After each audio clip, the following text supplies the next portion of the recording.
Hello everyone. I'm here to help you today. I know you're using this video to sleep. So before that, don't forget to like the video and subscribe to the channel. Also, where are you from and what time are you watching? Now, sit back and relax. My name is Dr. Miriam Castellanos, and 3 years ago, I never would have believed that emptiness could have a geography. I was a cartographer, still am technically, though I haven't accepted a commission since what happened at Stillwater Township. My specialty was historical land surveys, the kind of meticulous archival work that involves cross-referencing century-old property deeds with modern satellite imagery, hunting for discrepancies that might indicate disputed boundaries or forgotten easements. It was solitary work, detail-oriented, the sort of thing that attracts people who prefer the company of documents to the complexities of human interaction. I'd spent 15 years building a reputation for thoroughness, for finding the properties that existed only in the fragmented memories of county record systems, the parcels that had been subdivided and re-subdivided until their original boundaries had become archaeological mysteries. The Stillwater Commission came through a law firm in Portland, Hastings, Whitmore and Associates. The initial email was brief, professional, with that particular terseness that suggested money wasn't a concern. They represented a private investment group interested in purchasing a large tract of land in rural Oregon, approximately 40 miles south of Eugene, and needed a comprehensive boundary survey before proceeding with the acquisition. The property had been in the same family for over a century, they explained, and the existing documentation was fragmentary at best. They were offering 3 times my usual rate, with an additional performance bonus if I could complete the work within 6 weeks. I should have been suspicious of the urgency, of the money, of the way the senior partner, a man named Gerald Whitmore, emphasized that discretion was paramount. But I was 2 months behind on my mortgage.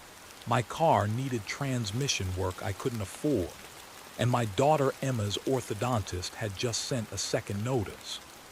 Desperation has a way of making reasonable seem like a synonym for necessary rather than an antonym for reckless. The preliminary materials arrived via courier the next morning.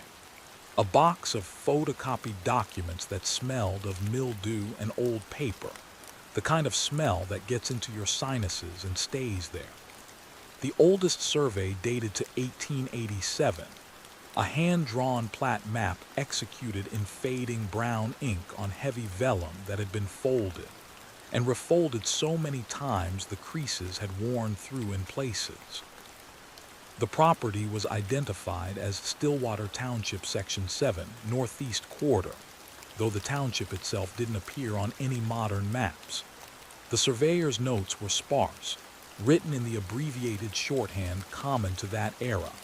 Parcel bounded north by Stillwater Creek, east by Thornton Property, south by County Road, west by. And here the text simply stopped mid-sentence, as if the surveyor had been interrupted or had thought better of completing the description. Later surveys were more conventional but no less fragmentary. A 1923 boundary description mentioned the old growth stand adjacent to the unmarked region, but offered no clarification about what that region was or why it remained unmarked. A 1956 aerial photograph showed what appeared to be cleared farmland, but the image quality was poor, degraded by time and improper storage. A 1979 property assessment listed the acreage as approximately 247 acres, exact boundaries uncertain, which was the sort of vagueness that shouldn't have survived into the modern era of GPS and satellite cartography. I spent the first 3 days in my home office, assembling what I could from the documents. The property's legal history was a maze of quitclaim deeds and estate transfers, each generation of the owning family, the Blackwoods, seeming reluctant to maintain clear records. There were gaps in the chain of title, years where no taxes appeared to have been paid and no transfers recorded, followed by sudden flurries of legal activity that suggested disputes or complications. The most recent owner was listed as Marcus Blackwood, who had inherited the property in 1998 and died intestate in 2019, leaving his holdings in a probate limbo that had only recently been resolved. What struck me as strange, though I couldn't articulate why at the time, was the way each document seemed to avoid certain specifics. Boundaries were described in relation to landmarks that no longer existed or in terms that were deliberately imprecise. West to the limit of survey appeared in multiple deeds, as if there were some understood endpoint beyond which surveying simply didn't proceed. The aerial photographs showed what looked like property lines cutting through forest and field, but in the western portion of the tract, the images became grainy and indistinct, as if the camera had lost focus at exactly the same geographical coordinates across multiple decades of photography. I've worked with incomplete documentation before. Property boundaries in rural areas can be maddeningly vague, especially for parcels that haven't changed hands in generations.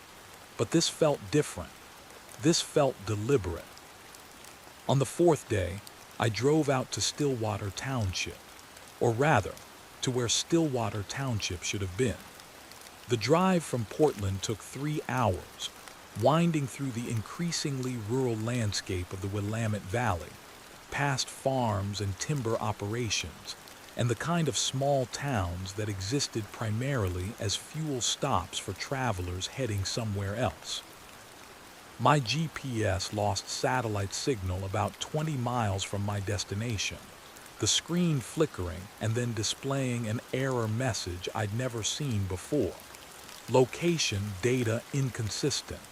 Verify coordinates.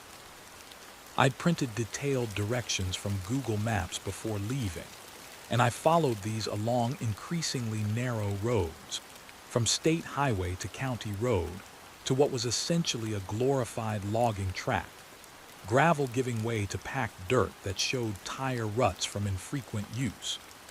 The forest pressed close on either side, old-growth Douglas fir and cedar, the kind of trees that had somehow escaped the clear cutting that had devastated most of Oregon's forests. Their canopy filtered the afternoon sunlight into a dim, greenish illumination that made it difficult to judge distances.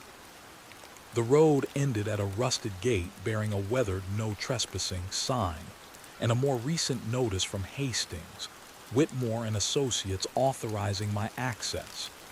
I'd been provided with a key, and the lock opened with surprising ease, as if it had been maintained despite the property's apparent abandonment. Beyond the gate, a dirt track continued into the forest, 2 parallel ruts with a grassy strip between them, the kind of path that would become impassable after any significant rain. I drove slowly, my old Subaru bouncing over roots and rocks, branches scraping against the roof and windows. The forest felt older here, the trees larger, their trunks thick enough that 3 people linking hands couldn't have encircled them. The understory was unusually clear, lacking the typical tangle of salal and Oregon grape, as if something prevented undergrowth from establishing itself. The silence was profound. No bird calls, no rustle of small animals in the brush, just the sound of my engine and the crunch of tires on dirt. After perhaps a mile, the track opened into a clearing where the remains of a house stood, or rather, where most of a house stood. It was a 2-story farmhouse of the type common to the region in the early 20th century, white clapboard siding weathered to gray, a sagging front porch, windows dark and empty. But the western side of the structure simply stopped, as cleanly as if someone had sliced through it with a blade. Not collapsed, not burned, just absent. The edge was perfectly straight, revealing the house's interior structure like an architectural cross-section. I could see the remnants of wallpaper, the framework of interior walls, a cast iron stove sitting on what remained of the floor, half of it present, half of it simply not there. I parked and sat in my car for several minutes, trying to understand what I was seeing. My first thought was tornado damage, but Oregon doesn't have tornadoes of that strength. And besides, the debris pattern was wrong. If a tornado had ripped through the house, there should have been wreckage, scattered boards, destroyed furniture. Instead, there was just absence, as if the missing portion of the house had been carefully edited out of reality. The afternoon was well advanced, the forest shadows lengthening. I had a hotel reservation in Eugene. The nearest town with anything resembling proper accommodations was 40 miles back the way I'd come. But I wanted to document the house before losing the light, so I grabbed my camera and tablet and approached the structure carefully, testing the remaining porch boards before trusting them with my weight. The interior was remarkably well preserved, considering decades of abandonment. A layer of dust covered everything, and there was evidence of water damage where the roof had failed. But the furniture remained in place, as if the inhabitants had simply walked out one day and never returned. A kitchen table still held place settings for four. A bookshelf in what had been the living room contained weathered hardcovers and paperbacks. A child's toy, a wooden train engine, sat on the floor near what remained of the staircase. But it was the western side of each room that drew my attention, the edge where the house simply ended. The boundary was absolutely straight, an impossibly perfect line cutting through walls, floor, furniture. A kitchen chair sat bisected, its left side present, its right side gone. The cast iron stove I'd glimpsed from outside was halved lengthwise, its interior mechanisms visible in cross-section. On the second floor, accessible via a staircase that creaked alarmingly under my weight, a bed had been divided exactly down the middle, its headboard, mattress, and frame all terminating at the same vertical plane. I photographed everything, the journalist in me overriding the part of my brain that wanted to return to my car and drive back to Portland and tell Gerald Whitmore that his investment group should find another cartographer. The light was failing, the rooms growing dark, and I was about to leave when I noticed something on the intact side of the upstairs hallway, a framed photograph on the wall. The photograph showed a family, mother, father, 2 children, standing in front of this house when it had been whole. The image was sepia toned, probably from the 1940s based on the clothing and the cars visible in the background. But what caught my attention was the composition. The family stood in a line, smiling at the camera, and behind them, clearly visible, was the complete western side of the house, the side that was now missing.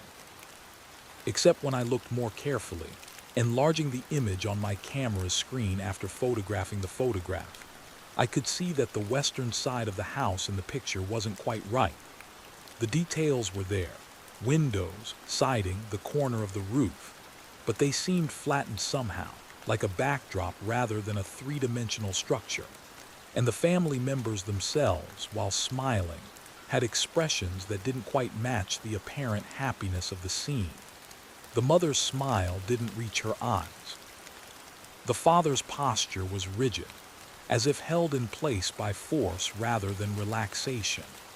The children, a boy and a girl, perhaps 8 and 10, stared at the camera with unnerving intensity, their mouths curved upward in expressions that suggested they'd been told what to do rather than feeling any genuine pleasure.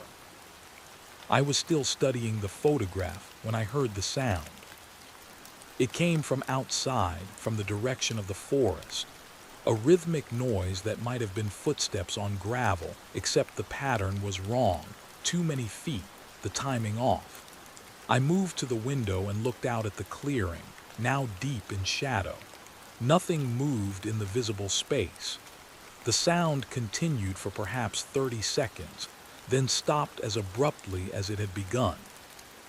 The rational part of my mind suggested a deer, or a bear, or any of the other wildlife that inhabited these forests. But the sound hadn't been animal. It had been purposeful, deliberate, mechanical in its regularity. I descended the stairs quickly, no longer caring about the noise I made, and returned to my car. The light was nearly gone now, the clearing a bowl of shadow surrounded by the darker mass of forest. I started the engine, the sound absurdly loud in the silence, and began the careful process of turning around in the limited space available. That's when my headlights swept across the forest edge to the west, and I saw the boundary. It was visible only for a moment, illuminated by my headlights as they panned across the tree line. A perfectly straight line cutting through the forest, exactly like the edge that bisected the house. Trees on one side were normal, full, substantial. Trees on the other side were truncated, their western halves simply absent, revealing the growth rings of their heartwood in perfect cross-section. The line extended as far as I could see in both directions, a geometric impossibility cutting through the organic chaos of the forest. I didn't stop to investigate. I left the clearing faster than was wise, the Subaru's suspension protesting as I hit ruts and rocks, and I didn't slow down until I reached the gate and the marginally better road beyond. The drive back to Eugene passed in a blur of darkness and inadequate headlights. My hands shook on the steering wheel. I kept checking my rearview mirror, though what I expected to see following me, I couldn't have said. The forest was just forest, the darkness just darkness. But the image of that boundary line stayed with me, that impossible edge cutting through reality. At the hotel, I transferred the day's photographs to my laptop and examined them with the kind of obsessive attention to detail that had made me good at my profession. The house, the bisected furniture, the family photograph, all of it documented in high resolution. But when I tried to photograph the boundary line I'd glimpsed in the forest, the images were blurred and indistinct, as if my camera had refused to focus properly. I'd taken perhaps a dozen shots in that brief moment, and everyone was useless. The tree line visible, but details lost to motion blur and focus errors that shouldn't have occurred with my camera's stabilization technology. I spent the evening researching Stillwater Township, looking for some historical explanation for what I'd seen. The township had been established in 1871, part of the westward expansion era when the federal government was parceling out Oregon territory to encourage settlement. For about 40 years, it had been a small but functional community, a few hundred people, primarily involved in logging and farming. Census records showed a gradual population decline starting around 1910, then an accelerated departure in the 1920s. By 1935, the township was functionally abandoned, its remaining residents relocated to surrounding communities. But there was no clear explanation for why. No economic collapse specific to the region, no natural disaster, no epidemic. People had simply left, and the few contemporary accounts I could find were frustratingly vague. A 1927 newspaper article from Eugene mentioned ongoing difficulties in the Stillwater region without elaboration. A 1932 county report noted that the former township of Stillwater has been effectively depopulated, with remaining property ownership questions to be resolved by the courts. I found references to the Blackwood family throughout the historical record. They'd been among the original settlers, claiming a large tract of land that they'd worked as a farm and timber operation. But unlike their neighbors, the Blackwoods had stayed, maintaining their property even as the township emptied around them. Marcus Blackwood, the most recent owner, appeared in public records sporadically: property tax payments, a few business licenses, a marriage certificate from 1987, and a divorce decree from 1993. Then nothing until his death certificate in 2019, which listed the cause of death as natural causes without further specification. The obituary was brief, published in the Eugene Register Guard. Marcus Blackwood, 67, died at his property in rural Lane County. He was preceded in death by his parents, Jacob and Alina Blackwood. No services planned. In lieu of flowers, the family requests that the property be left undisturbed. That last phrase struck me as odd. Not donations to charity in his name or private services for family, but a request that a property be left undisturbed. And who was the family making this request, if Marcus had no surviving relatives listed? I tried to sleep but couldn't. The hotel room's air conditioning cycled on and off with mechanical regularity, and every time it kicked on, I thought of that sound I'd heard in the clearing, those rhythmic not-quite footsteps.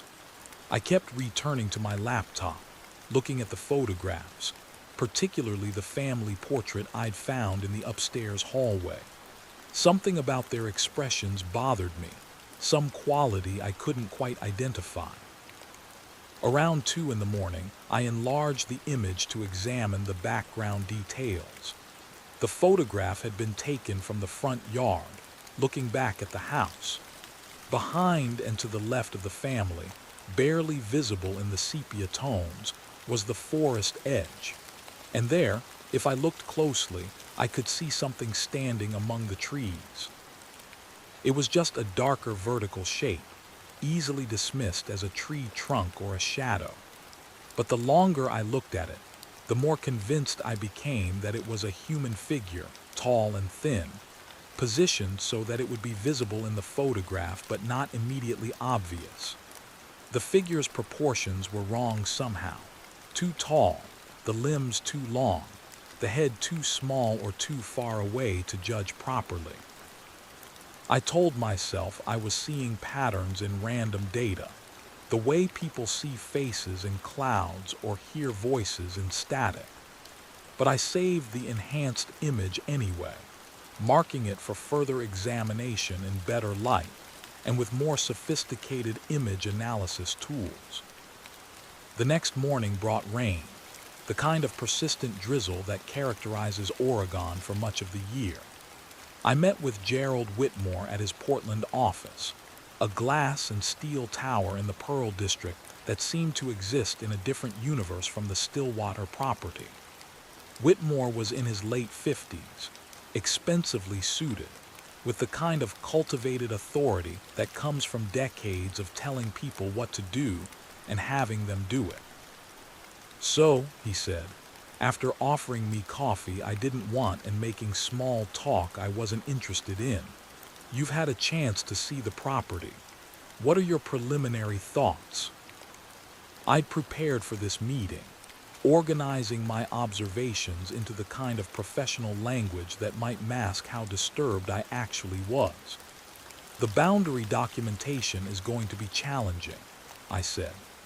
"The historical records are fragmentary, and there's significant structural damage to the main house that suggests natural forces have been at work.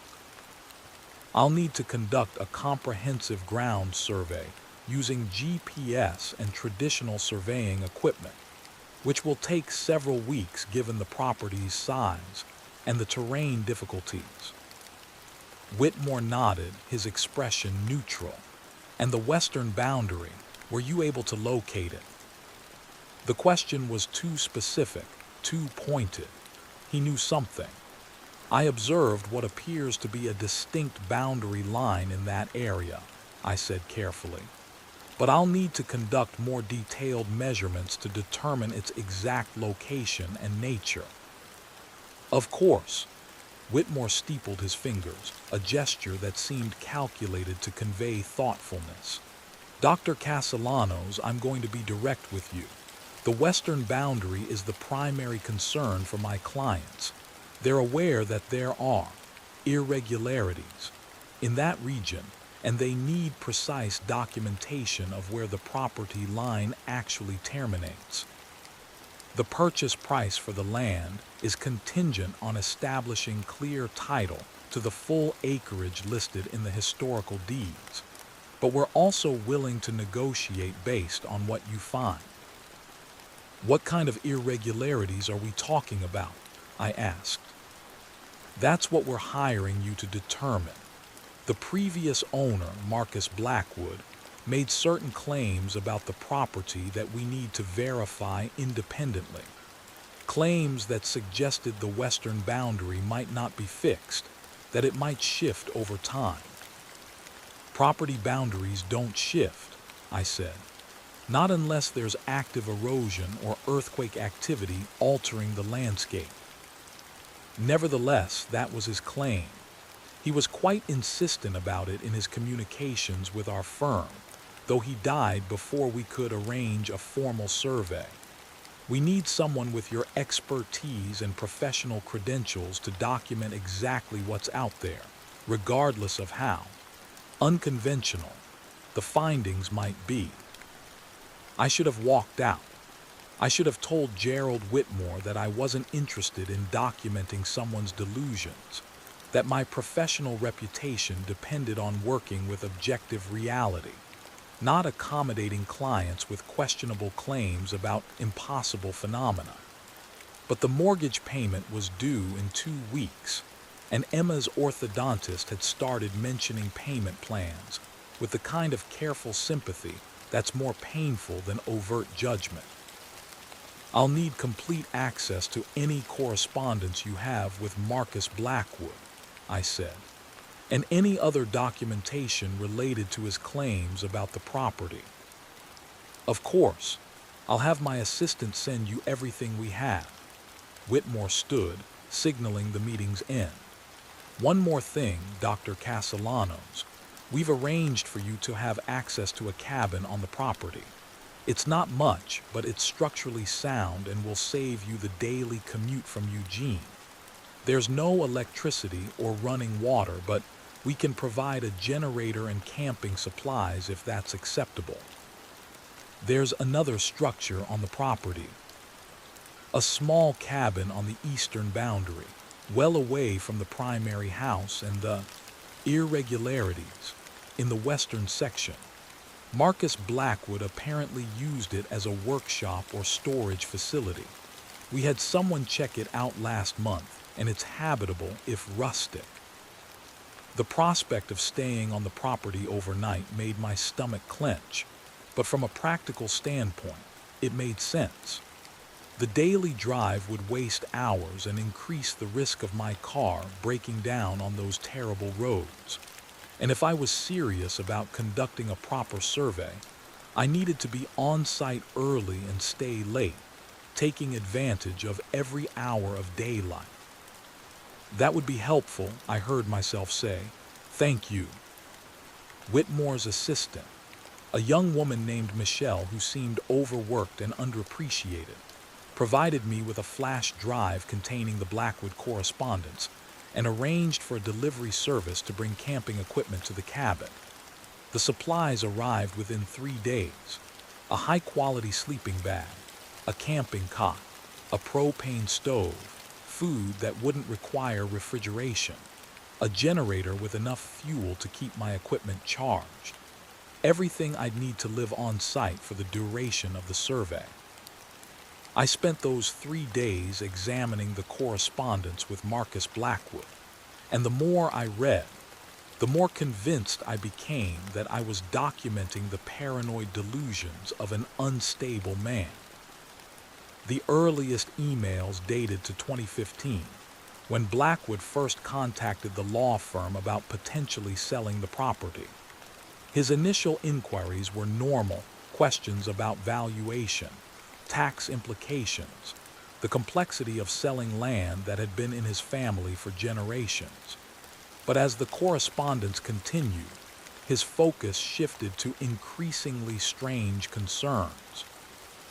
In a 2016 email, he wrote, "Any potential buyer needs to understand that the western section requires specific maintenance. The boundary markers must be checked monthly, and any displacement must be corrected immediately. I've been performing this maintenance for 37 years, and my father before me for 43 years before that. It's not optional." Whitmore's response had been diplomatically vague, asking for clarification about what specific maintenance was required. Blackwood's reply was longer and more detailed. "The markers are iron stakes driven into the ground at 50-foot intervals along the western boundary. They were placed by my grandfather in 1923, replacing earlier wooden markers that had failed. The iron must be pure, no alloys, and each stake must be driven at least 3 feet deep. Every month, I walk the line and verify that each stake is still in position. Sometimes they've moved, never more than a few inches, but movement is movement. When I find displacement, I correct it immediately. This maintains the boundary's integrity." You'll think I'm crazy. Everyone thinks I'm crazy. But the property line isn't just a legal construct. It's a containment structure. Something is pushing against it from the west and has been pushing for over a century. The markers resist this pressure, but they require maintenance. If they're neglected, if the line is allowed to shift, the consequences would be severe. Subsequent emails became increasingly frantic. Blackwood described incursions, where the boundary had shifted by as much as 18 inches over the course of a single month. He claimed to have documentation going back to 1887, journals kept by every Blackwood who'd maintained the property, all describing the same phenomenon. He insisted that any sale agreement must include provisions requiring the new owner to continue the maintenance schedule, to monitor the markers, to resist the pressure.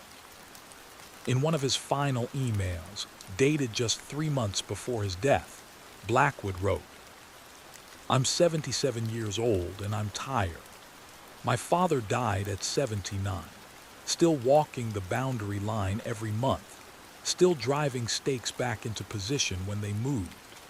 His father before him died at 73, out on the line during a winter storm, found frozen the next morning with a hammer in his hand and a displaced stake at his feet.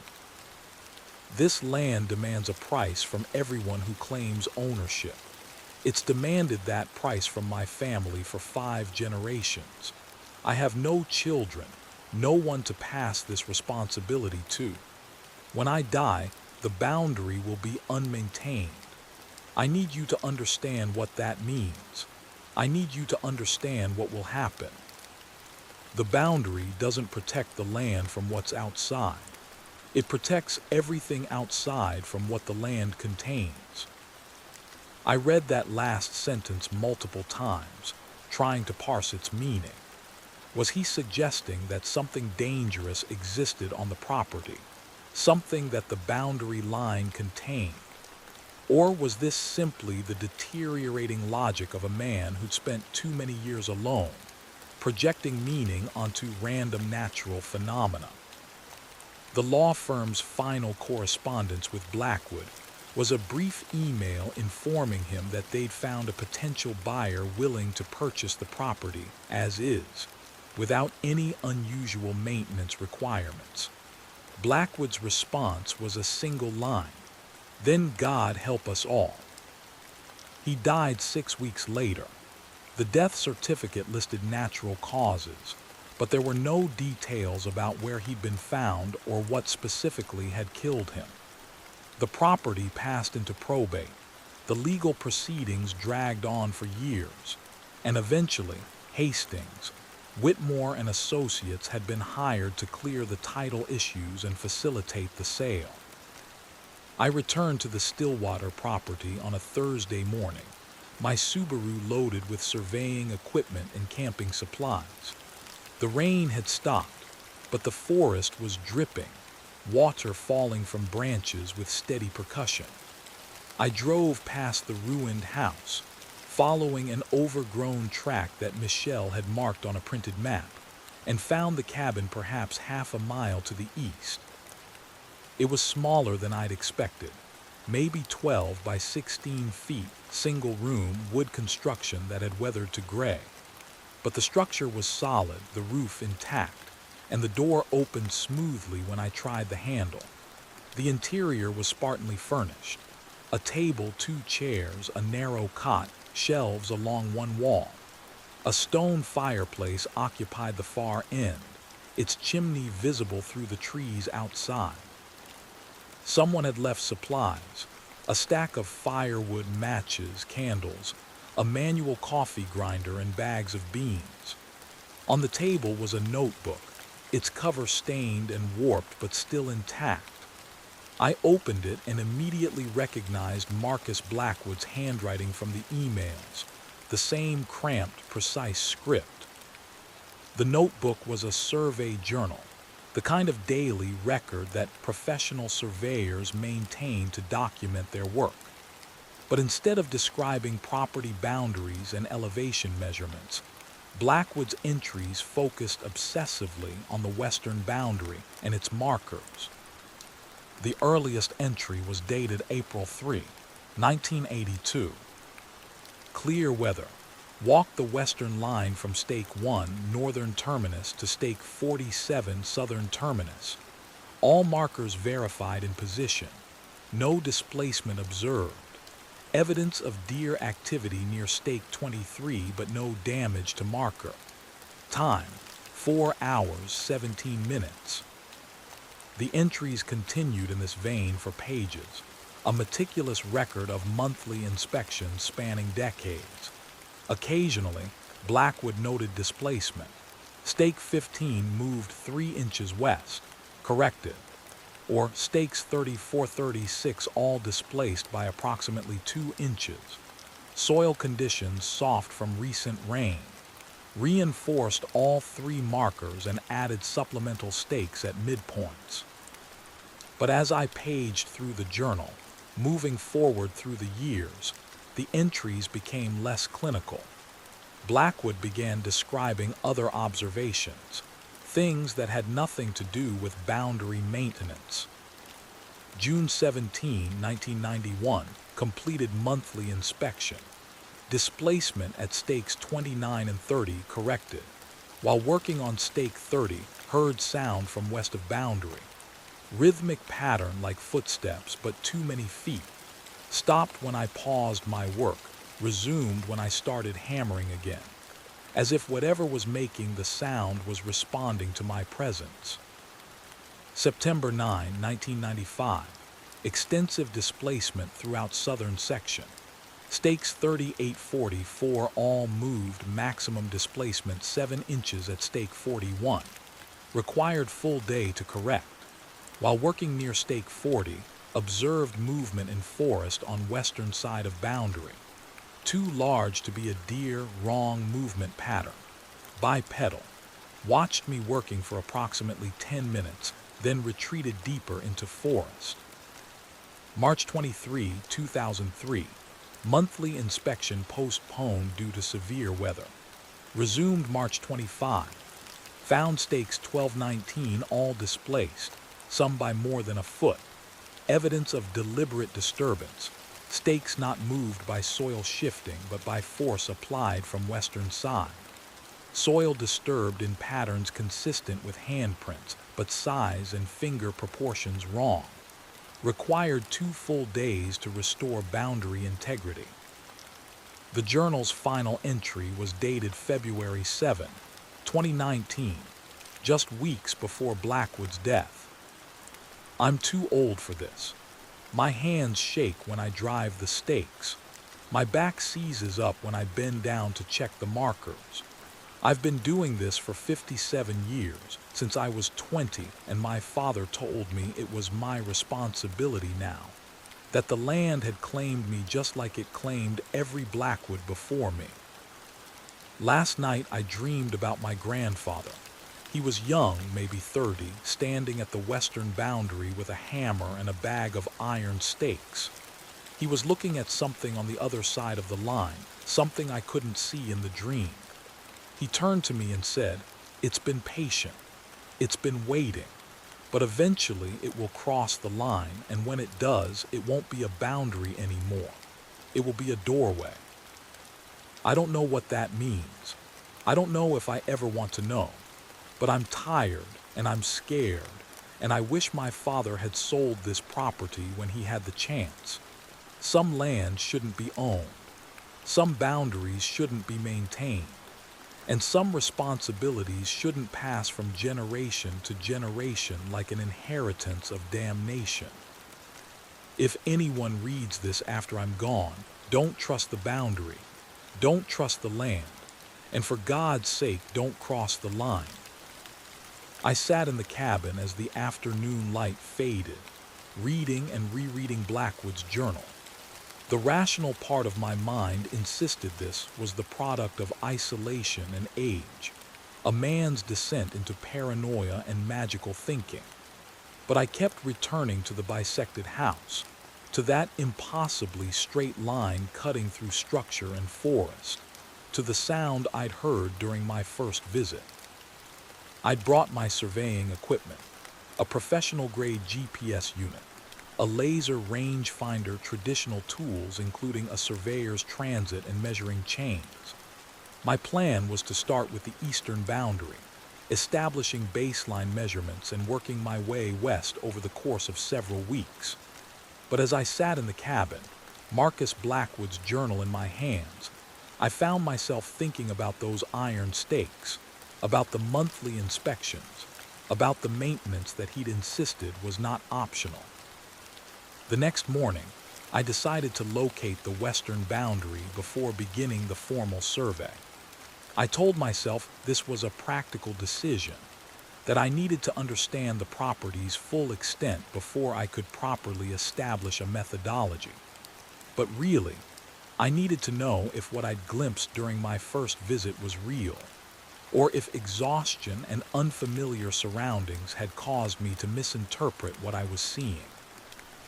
I set out from the cabin with my GPS unit, a compass, a handheld rangefinder, and Marcus Blackwood's journal.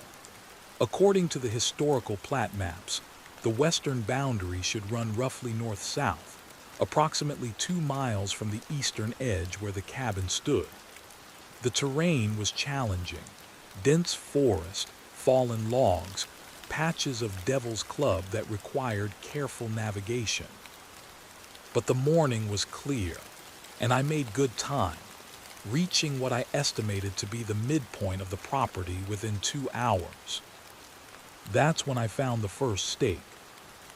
It was exactly as Blackwood had described: an iron rod, perhaps an inch in diameter, driven into the ground so that approximately 6 inches protruded above the surface.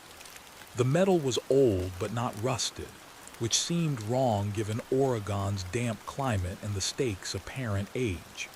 Near the base, someone had scratched a number, 27. I checked my GPS coordinates and marked the location, then continued north, looking for stake 26. I found it 50 feet later, identical to the first, the number 26 visible on its surface.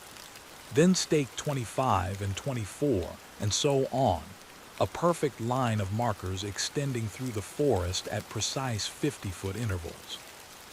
But it was what lay beyond the stakes that made my breath catch in my throat. The forest changed at the boundary. Or rather, the forest ended at the boundary. On the eastern side where I stood, trees and undergrowth were normal Douglas fir, cedar, maple, the usual Pacific Northwest ecology. But on the western side, past the line of stakes, the forest was different. Not absent, not destroyed, but wrong. The trees on the western side stood in the same positions as their eastern counterparts, as if the forest was reflected across the boundary. But the reflection was imperfect.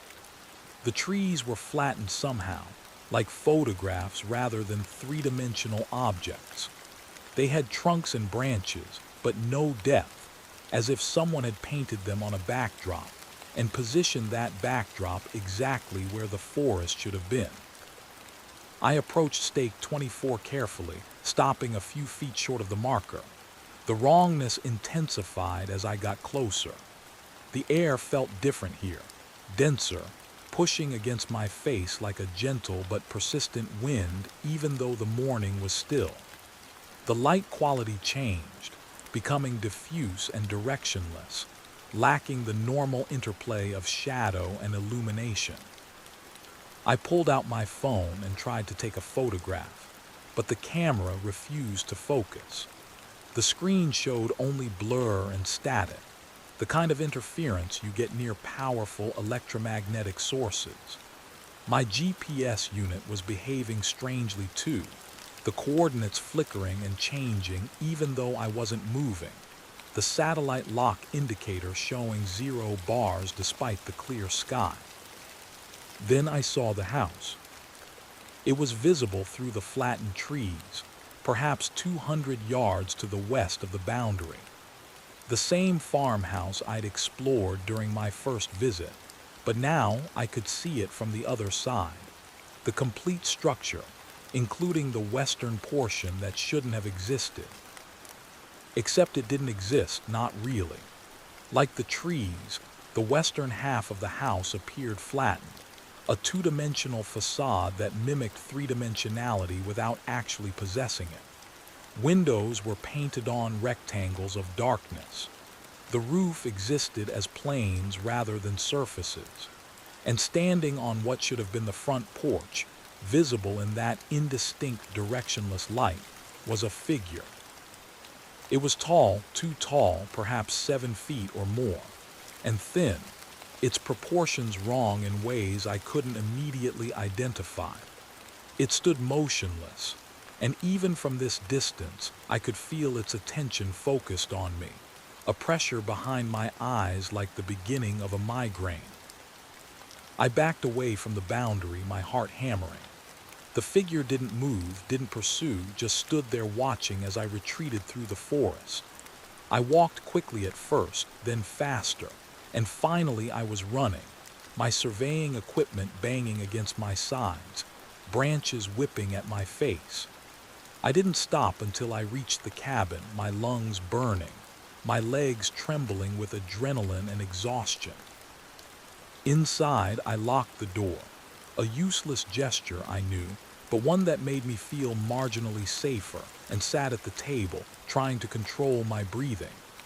My hands were shaking so badly I had difficulty holding a pen, but I forced myself to document what I'd seen while the details were fresh. The stakes, the flattened forest, the impossible house, the figure. That figure. Every time I closed my eyes, I could see it standing there, motionless and attentive, its 2 long limbs and too small head creating a silhouette that my brain struggled to process as human. I'd seen it before, I realized. In the family photograph from the upstairs hallway, that darker shape barely visible among the trees. It had been watching the Blackwoods for decades, perhaps longer. I spent the rest of that day in the cabin, alternating between examining Marcus Blackwood's journal and monitoring my surroundings through the single window. The forest remained quiet, empty of wildlife, as if every animal with survival instincts had learned to avoid this area. When darkness fell, I started a fire in the stone fireplace. less for warmth than for the psychological comfort of light and the illusion of safety that fire provides.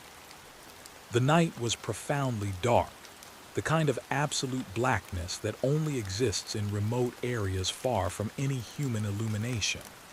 My flashlight created a small bubble of visibility, but beyond its reach was an ocean of shadow that seemed almost solid.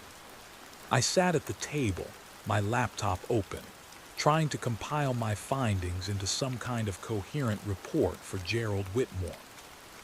But how could I report what I'd seen? That the western boundary of the Stillwater property appeared to mark the edge of normal reality. That beyond that line existed some kind of collapsed or compressed space where three-dimensional objects became two-dimensional facades. That something impossible lived in that flattened region, watching, waiting. I was trained in cartography, in surveying, in the precise measurement and documentation of physical space. My work depended on objective reality, on the reliable relationship between measurement and truth. But what I'd observed at the boundary defied measurement, existed outside any framework of physical law I understood. Around midnight, I heard the sound again. The same rhythmic pattern I'd heard during my first visit, like footsteps but with too many feet, the timing subtly wrong. It seemed to come from multiple directions simultaneously, circling the cabin at some indeterminate distance. I sat frozen, listening, as the sound grew gradually closer. Then it stopped, and in the sudden silence I heard something else. A voice, or something approximating a voice, speaking words that sounded like English but with the syllables in the wrong order, the emphasis misplaced. It took me several seconds to realize what it was saying. Boundary maintained. Boundary maintained. The voice repeated the phrase perhaps a dozen times, always from the same location, directly west of the cabin in the direction of the markers. Then silence returned, absolute and oppressive. I didn't sleep that night.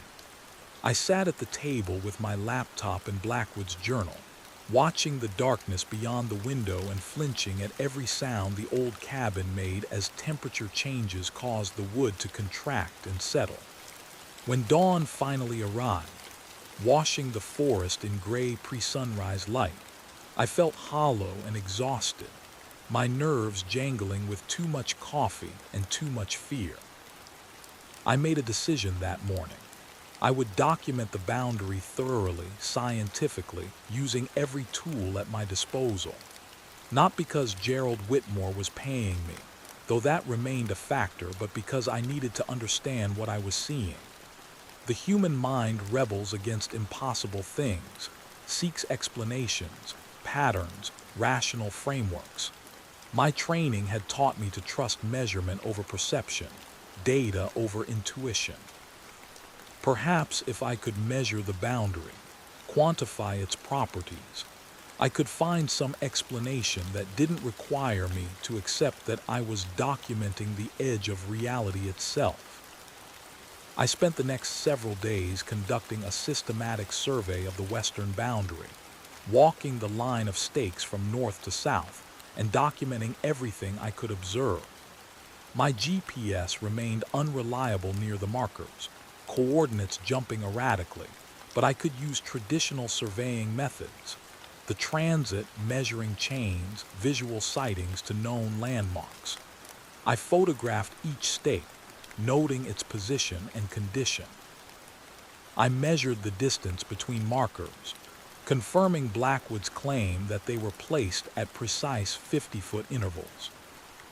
And I observed the phenomena beyond the boundary, though I never again approached closer than about 20 feet from the stakes. The flattening effect was consistent along the entire line. Everything west of the markers, trees, undergrowth, even the ground itself, appeared compressed into two dimensions. It wasn't like looking at a photograph or a painting. Those create the illusion of depth through perspective and shading. This was different. Objects retained all their visual details but lost any spatial volume, as if the entire western region existed on a vertical plane rather than extending into three-dimensional space. The effect created profound cognitive dissonance. My eyes transmitted information that my brain couldn't properly process. Distances became impossible to judge. Movements, and there were movements in that flattened space, shadows shifting, forms relocating, followed no consistent physical rules.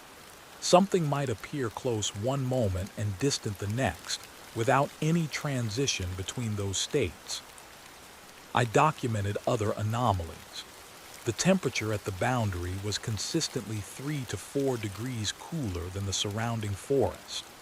Sound behaved strangely, seeming to originate from multiple locations simultaneously, and sometimes I could hear noises from impossibly far away.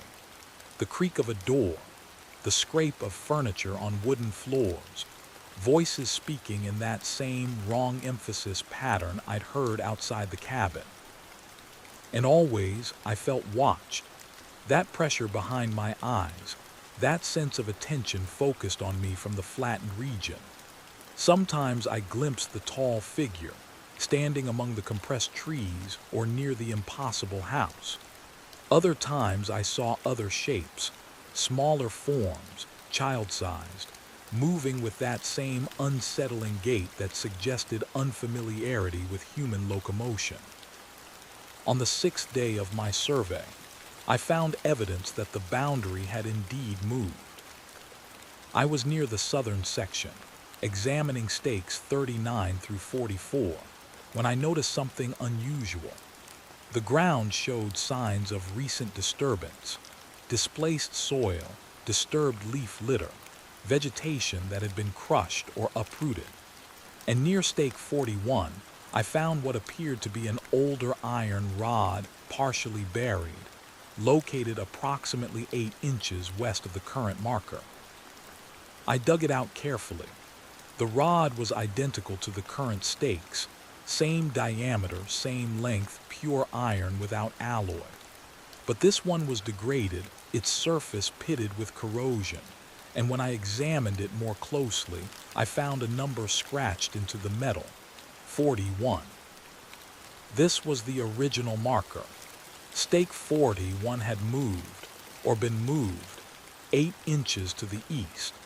And if Marcus Blackwood's journal was accurate, someone in his family had corrected this displacement by driving a new stake in the proper position, maintaining the boundary's integrity. But when had this happened?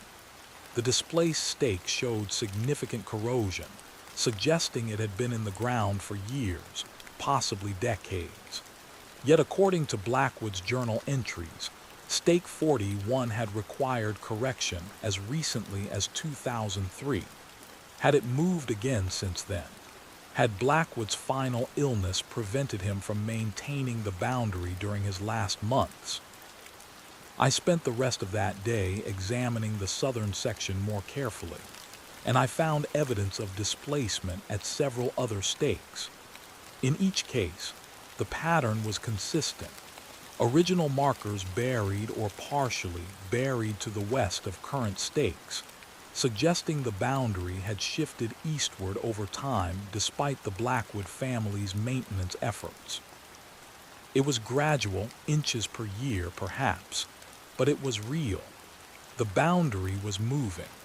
Whatever existed in that flattened space was slowly pushing into normal reality, and the iron stakes were resisting that pressure, holding a line that wanted to collapse. That night, I compiled my findings into a preliminary report for Gerald Whitmore. I tried to maintain professional language, describing the boundary anomalies in neutral terms that avoided any suggestion of the impossible. Unusual optical phenomena, I wrote. Potential atmospheric effects causing visual distortions. Evidence of historical property line adjustments consistent with soil erosion or subsidence. But even as I typed those sanitized phrases, I knew they were inadequate. This wasn't atmospheric distortion or soil movement. This was something fundamental, some violation of physical law that I lacked the vocabulary to properly describe. I was about to send the email when I heard someone walking outside the cabin. Not the rhythmic, multi-footed sound I'd heard before, but normal footsteps, a regular human gait crunching on gravel and fallen leaves. I grabbed my flashlight and moved to the window, shining the beam into the darkness. A man stood perhaps 30 feet from the cabin. He was elderly, 70 or 80 at least, wearing work clothes that appeared decades out of date, heavy canvas pants, a flannel shirt, suspenders. His face was weathered and deeply lined, his hair white and thin. He stood motionless in my flashlight beam, not reacting to the light, staring at the cabin with an expression I couldn't read at this distance. "Hello," I called through the window. "Can I help you?" The man didn't respond. He simply stood there, watching the cabin the way that tall figure had watched me from the flattened forest. After perhaps 30 seconds, he turned and walked away, disappearing into the darkness between the trees. I unlocked the cabin door and stepped outside, my flashlight sweeping the forest. "Wait," I shouted. "Who are you? Do you need help?" No response. The forest was silent except for the whisper of wind through the branches and the distant sound of water moving over rocks. Stillwater Creek, presumably, though I hadn't yet located it during my survey work. I should have gone back inside and locked the door. Instead, I followed the direction the man had taken, my flashlight beam bobbing as I navigated between trees. I'd gone perhaps 50 yards when I saw him again, standing beside a large Douglas fir, still watching me with that same unreadable expression. "I'm Dr. Castellanos," I said, approaching slowly.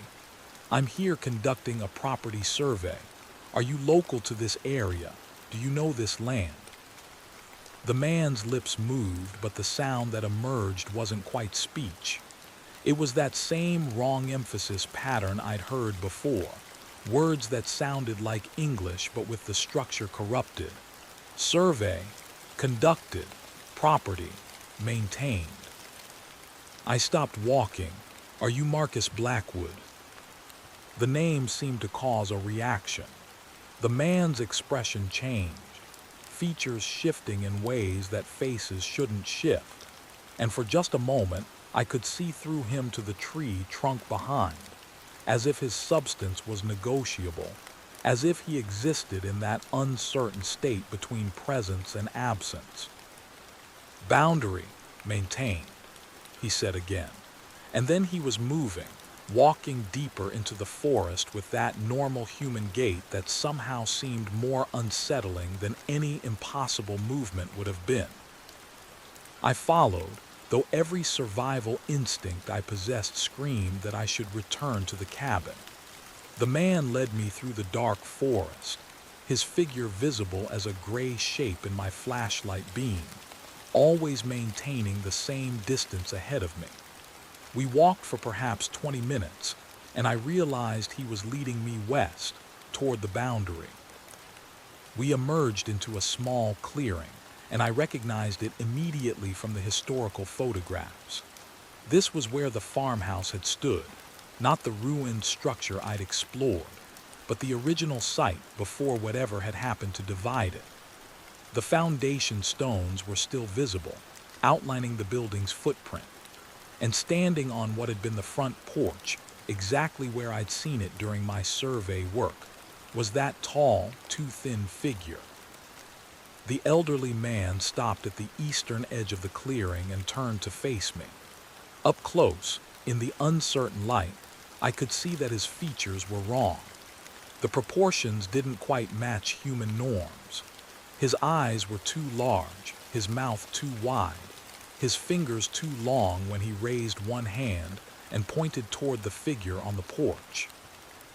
"Boundary failing," he said, and his voice carried a note of what might have been sorrow or warning or both. "Maintenance required." Then he stepped backward, and as he did, he crossed the invisible line where normal space ended and the flattened region began. I watched in horror as his three-dimensional form compressed, folding in on itself like paper being pressed flat, until he was just another dark shape in that two-dimensional landscape, indistinguishable from the compressed trees and shadows. The tall figure on the porch moved then, taking a step forward. The movement was wrong, stuttering, as if it was still learning how to navigate three-dimensional space.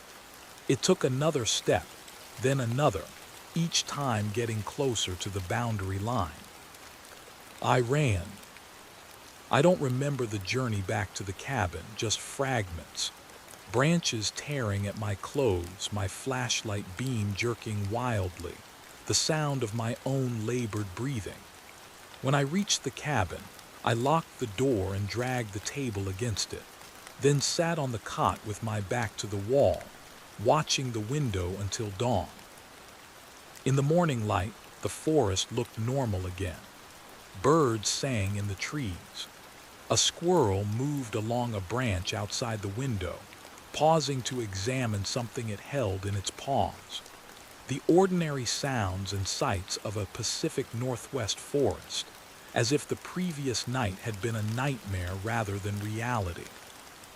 But my boots were muddy, scratched, my clothes torn in places they shouldn't have been torn. And when I checked my flashlight, the battery was nearly dead, drained from hours of use. I made coffee and sat at the table, forcing myself to think through what I'd seen. The elderly man who'd led me to the clearing, was he Marcus Blackwood? But Marcus had died months ago, and even if his death certificate was somehow inaccurate, the man I'd seen had been wrong, his features subtly distorted, his substance questionable. And that compression when he'd crossed the boundary, the way his form had folded and flattened. I pulled up my preliminary report to Gerald Whitmore and deleted everything I'd written. Professional language couldn't describe this. Neutral terminology couldn't capture what was actually happening at the Stillwater property. Whatever existed beyond that boundary line wanted to cross into normal space, and the iron stakes were the only thing preventing it from doing so. But the stakes were failing. The boundary was shifting, and without maintenance, the monthly inspections Marcus Blackwood had performed for 57 years, that his father had performed for 43 years before that the Blackwood family had been conducting since at least 1887. The line would continue to move eastward, and whatever waited in that flattened space would eventually break through completely.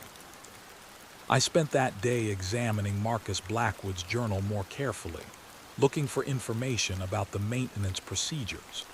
The entries described a consistent method: walk the line monthly, check each stake for displacement, drive new stakes when necessary to maintain the boundary's integrity.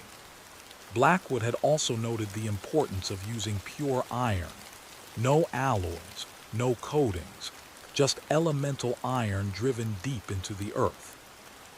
Why iron? The journal didn't explain, though there were scattered references to traditional methods and the old knowledge.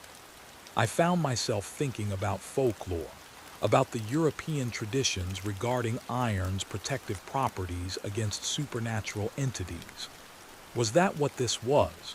Some kind of supernatural phenomenon that could be contained by pre-industrial metallurgy and persistent human maintenance. But the figure I'd seen, the compression effect, the way space itself was distorted beyond the boundary, those didn't fit any folkloric tradition I knew. This was something else, something that perhaps had been misinterpreted through folklore, but whose true nature was far stranger than any cultural myth. I considered leaving, packing my equipment, driving back to Portland, telling Gerald Whitmore that the survey was impossible and his investment group should walk away from the purchase. Let the Stillwater property remain in its legal limbo. Let the boundary continue its slow eastern migration. Let whatever was going to happen simply happen without my documentation or interference. But I thought about Marcus Blackwood maintaining the line for 57 years, about his father, 43 years, about generations of Blackwoods binding themselves to this land and its terrible responsibility. They'd known what would happen if they abandoned the maintenance. They'd known, and they'd done the work anyway, year after year, decade after decade, knowing the land was killing them slowly but maintaining the line because the alternative was worse. And I thought about that tall figure, learning to move in 3 dimensions, taking those stuttering steps toward the boundary. About the elderly man with wrong proportions, speaking in corrupted English, leading me to witness what was happening. About whatever existed in that flattened space, pressing against the iron stakes with patient, relentless pressure. If the boundary failed completely, if whatever was contained there broke through, what would happen? Would it remain localized, or would the effect spread? Would the compression propagate outward, turning more and more of normal space into that flat, impossible landscape? I didn't know I couldn't know, but Marcus Blackwood's final words in his journal echoed in my mind. Don't trust the boundary, don't trust the land, and for God's sake, don't cross the line. He'd spent his life maintaining that line, had died having fulfilled that duty, and his last message had been a warning to anyone who came after. A warning I should have heeded. Instead, that afternoon, I gathered tools, a sledgehammer, iron stakes that I'd brought for surveying purposes, a measuring tape, and returned to the boundary. I started at stake 1, the northern terminus, and worked my way south. At each marker, I checked its position and stability.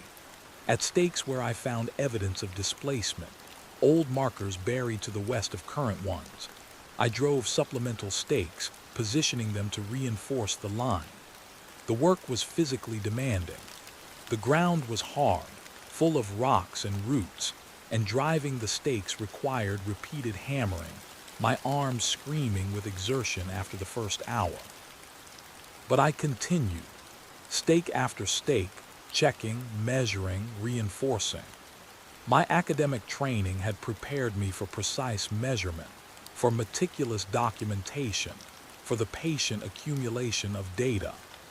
Those same qualities served me well in this stranger work, this maintenance of an impossible boundary against an incomprehensible pressure. At stake 23, I found something that made me stop. The marker itself was intact in position, showing no signs of displacement, but carved into the iron, barely visible beneath decades of oxidation, was text. I had to clean the stake carefully, brushing away soil and using a damp cloth to remove the surface corrosion, before I could read what had been scratched there. J.H. Blackwood, April 1887. May God forgive us for what we did here. J.H. Blackwood, that would have been Marcus's grandfather, the one who'd placed the iron stakes originally. But what did he need forgiveness for? What had happened in 1887? I found similar inscriptions on other stakes as I continued south. Brief messages, most just initials and dates, some including fragmentary statements. The boundary holds. Maintenance continues. 23 years. That last one was on stake 34, dated 1956, and I realized it probably referred to how long that particular Blackwood had been maintaining the line. At stake 41, where I'd found the most significant displacement, I discovered something else. A small cairn of stones, carefully stacked perhaps 5 feet from the marker. It looked like a memorial, the kind of structure people build at sites of significance or tragedy. I dismantled it carefully, photographing each layer, and at the cairn's base I found a metal box. The box was rusted shut, but I managed to pry it open using my multi-tool. Inside was a bundle of papers, protected from moisture by a layer of wax paper and a photograph. The papers were letters, handwritten, dated from the 1920s through the 1950s. The photograph showed a young man, maybe 30, standing at the boundary, a hammer in one hand and an iron stake in the other. He was looking directly at the camera, his expression grim, and behind him, barely visible in the background, I could see that tall figure standing among the flattened trees. The letters were addressed to whoever comes next and described the same maintenance procedures I'd been following. But they also included something else, a warning, repeated in different forms across multiple letters, that the work had a cost. The land takes something from everyone who maintains it, one letter read. It's slow, subtle, but persistent. You'll notice it first in your dreams, images of the boundary, of what waits beyond, of spaces that fold and compress in ways that space shouldn't move. Then you'll start seeing things while awake, shadows in your peripheral vision, movements where nothing moves. Eventually, you'll realize the boundary is in your mind as much as in the ground. That maintaining the line means binding yourself to it in ways that transcend physical presence. My father told me this before he died, and his father told him. Every Blackwood who's maintained this boundary has felt it. The way the land gets into your thoughts, the way you become part of its structure. We're not just keeping something out, we're keeping something in. And maybe, in the end, we become part of what needs to be contained. I sat beside the cairn, reading and rereading those letters as the afternoon light faded. The implications were clear. The Blackwood family hadn't just maintained the boundary through dedication or family obligation. They'd been changed by the work, altered in fundamental ways, bound to the land through some mechanism that I didn't understand. And I'd been working on that boundary for hours now, driving stakes, touching iron that had been placed by people who'd undergone that transformation. Had it already started? Was that why I'd heard the voice outside the cabin? Why I'd followed the elderly man to the clearing? Why I was sitting here now reading letters that should have sent me running back to Portland? The light was nearly gone when I finished reinforcing the stakes along the southern section. My hands were blistered, my shoulders aching, but the work was complete. Every marker was checked, every displacement corrected, supplemental stakes driven wherever the line showed weakness. I'd done what Marcus Blackwood would have done, what his father and grandfather had done before him. I was gathering my tools when I heard the voice again, that wrong emphasis English. Maintenance, complete, boundary, maintained. The elderly man stood at the edge of the clearing, in the same position where I'd last seen him before he'd crossed into the flattened space. But he was on this side now, in normal three-dimensional reality, and he looked more substantial than before, his features less distorted. "You're not Marcus Blackwood," I said. "Was," he replied, and the word structure was closer to normal now, as if my maintenance work had somehow restored his ability to speak. "Was Marcus, was maintenance keeper, was boundary holder." He paused, struggling with the words. "AM, echo, and what remains, am bound to line." "What happened to you?" "Died February, boundary failing, could not hold, became part, became boundary." He gestured toward the stakes. "You maintained, you drove iron, you held line, now you, beginning to bind."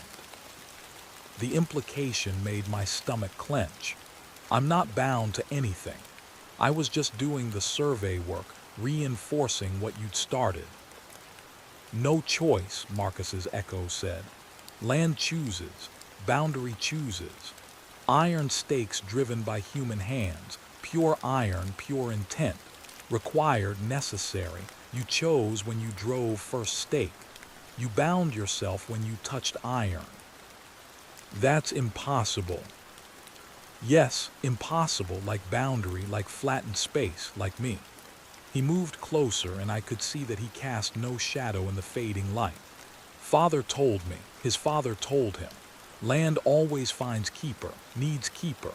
Boundary requires constant maintenance, constant attention. Without keeper, boundary fails. Then, he gestured toward the western region, toward the flattened forest and the impossible house. Then what? Then they cross. Then space collapses. Then boundary becomes doorway instead of wall. You mean that tall thing I've seen?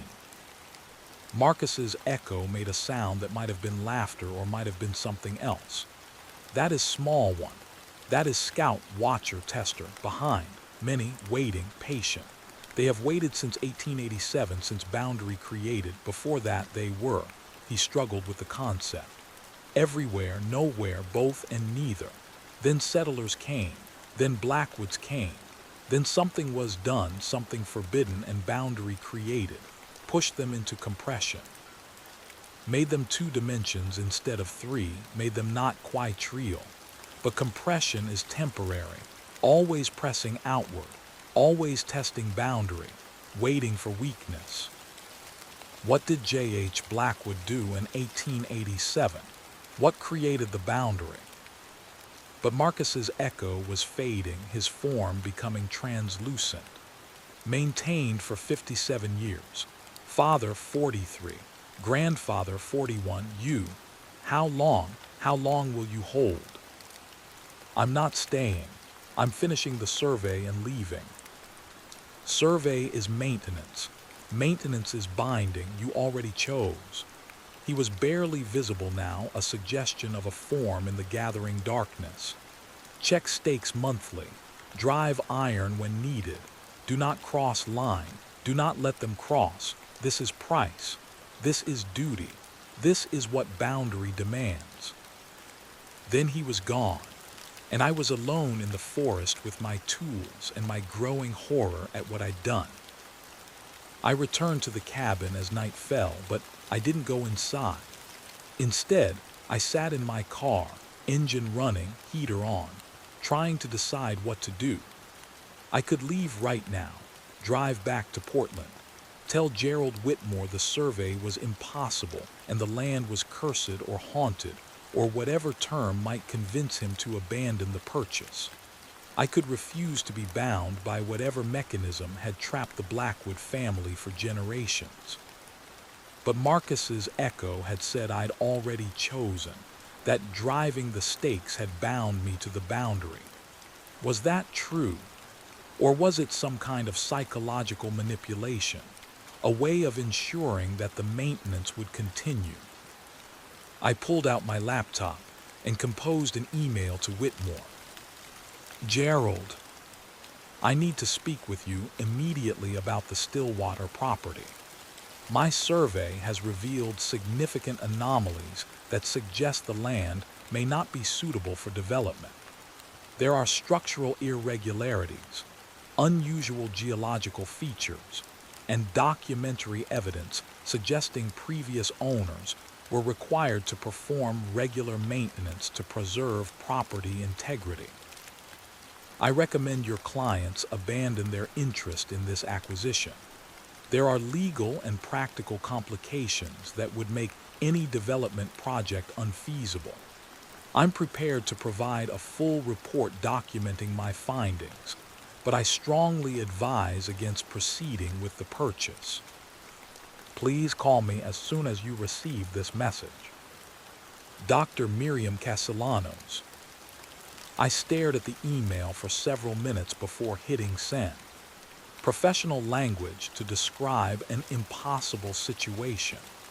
A recommendation to abandon land that might be humanity's only barrier against something that had been compressed into 2 dimensions, but wanted desperately to break through into 3. My phone buzzed almost immediately with a response from Whitmore. Dr. Castellanos, I'll be at the property tomorrow morning at 9 a.m.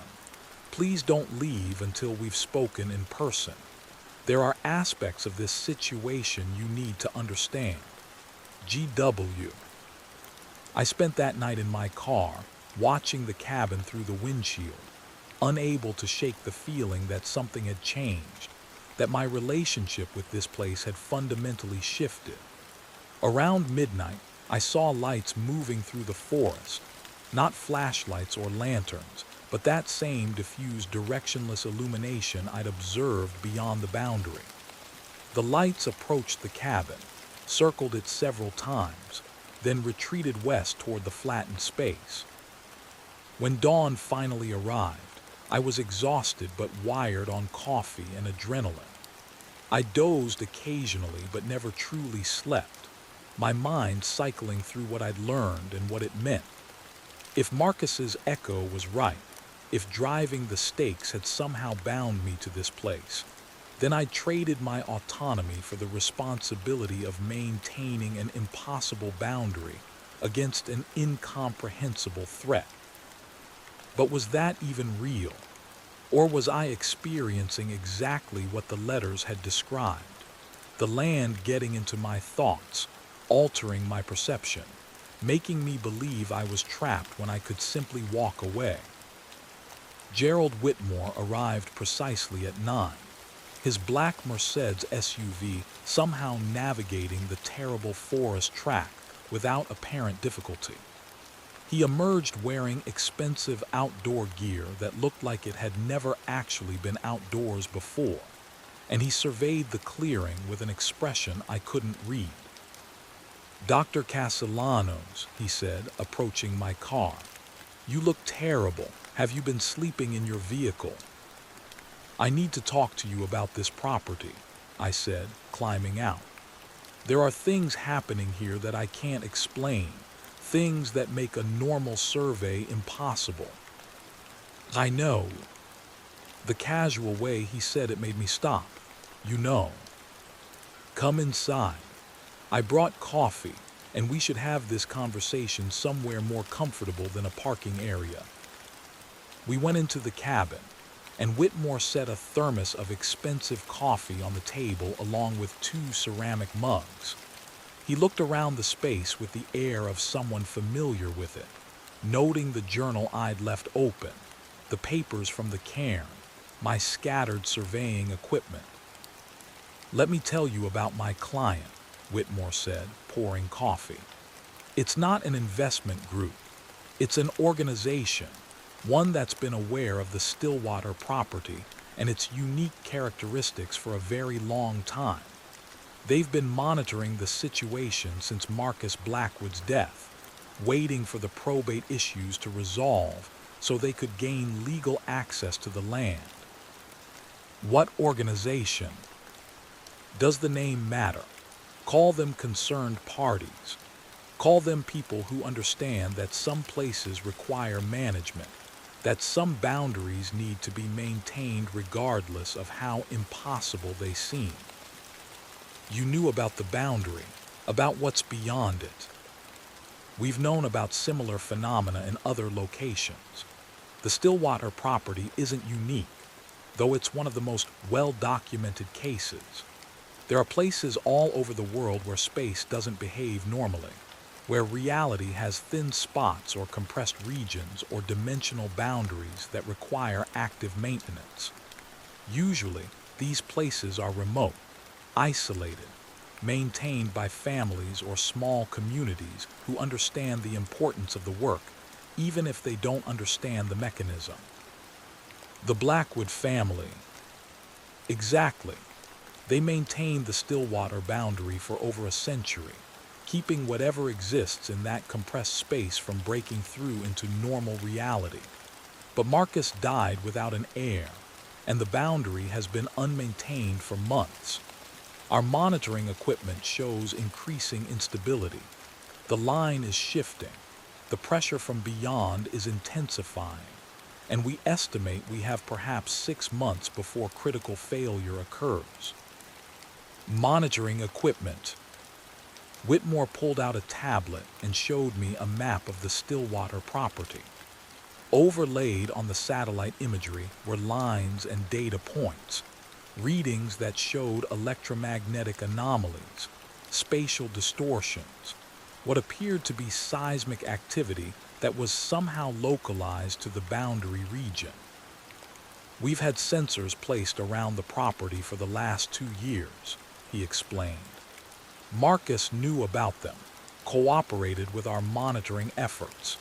He'd been trying to sell the land since 2015, not because he wanted to abandon his responsibility, but because he knew he was dying and needed to ensure the maintenance would continue. So this entire survey was what? A recruitment effort.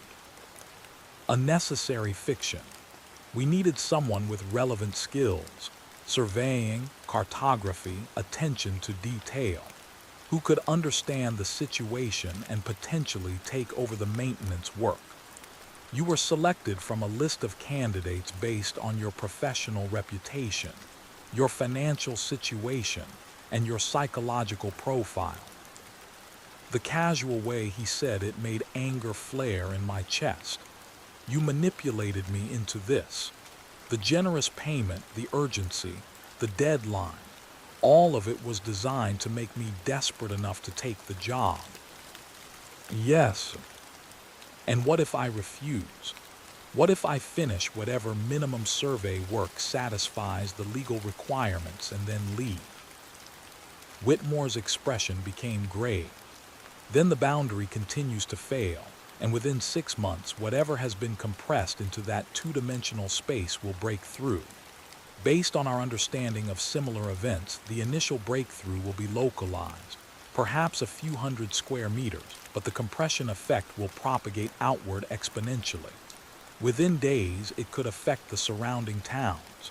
Within weeks, the entire Pacific Northwest. Within months, he gestured helplessly. We don't know. No previous boundary failure has been allowed to progress that far. That's insane. You're asking me to believe that maintaining some iron stakes is all that stands between normal reality and some kind of dimensional collapse. I'm asking you to believe your own observations. You've seen the boundary. You've seen what exists beyond it. You've seen Marcus Blackwood's echo, and you understand that he was changed by his maintenance work, that he became part of the boundary structure itself. That's real, Dr. Castellanos. That's happening right now, and it will continue to happen whether you believe in it or not. I sat down, the weight of what he was saying crushing down on me. So my options are what? Stay here indefinitely, maintaining this boundary, until I die or become one of those echoes Marcus warned me about, or leave and potentially cause some kind of apocalyptic event. Those aren't your only options. Whitmore pulled out a folder from his briefcase. The organization I represent is prepared to offer you significant compensation for taking over the maintenance work, not the survey fee. That was just the initial payment to get you here. We're talking about a full salary, comprehensive benefits, housing stipend, anything you need to make this arrangement sustainable long-term. How long is long-term? The boundary needs monthly maintenance, walking the line, checking the stakes, driving new iron where needed. That's approximately 2 to 3 days of work per month. The rest of your time would be your own. You could continue your normal life, your career, your relationship with your daughter.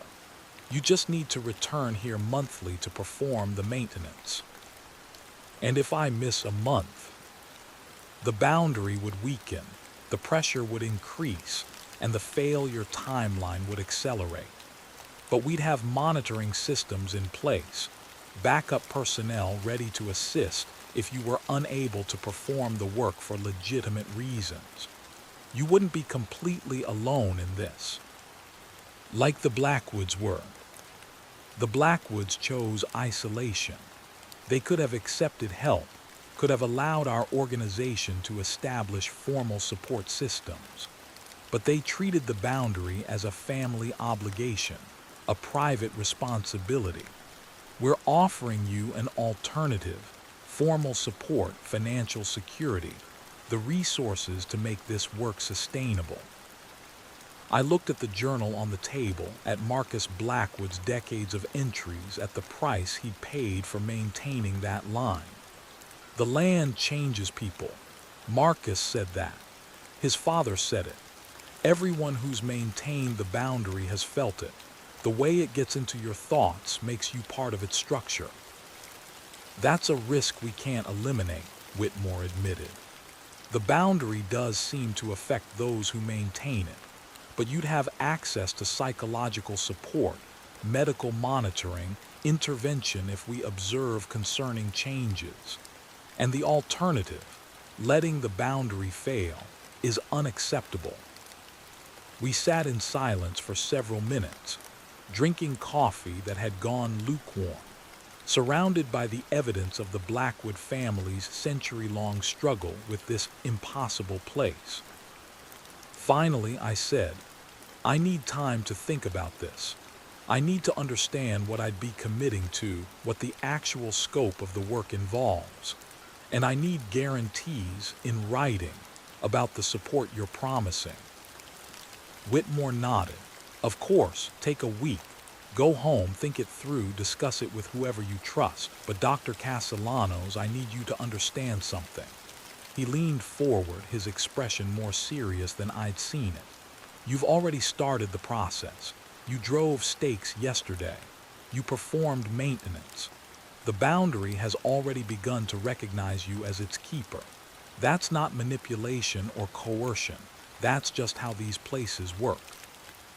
They need human attention, human intention, and once you provide that, you've established a connection. Marcus's echo said the same thing. Because it's true. You can walk away, physically, you can get in your car and drive to Portland and try to resume your normal life, but you'll feel it. The boundary will be in your thoughts. You'll wake up at night knowing when the stakes have shifted, sensing when the pressure increases.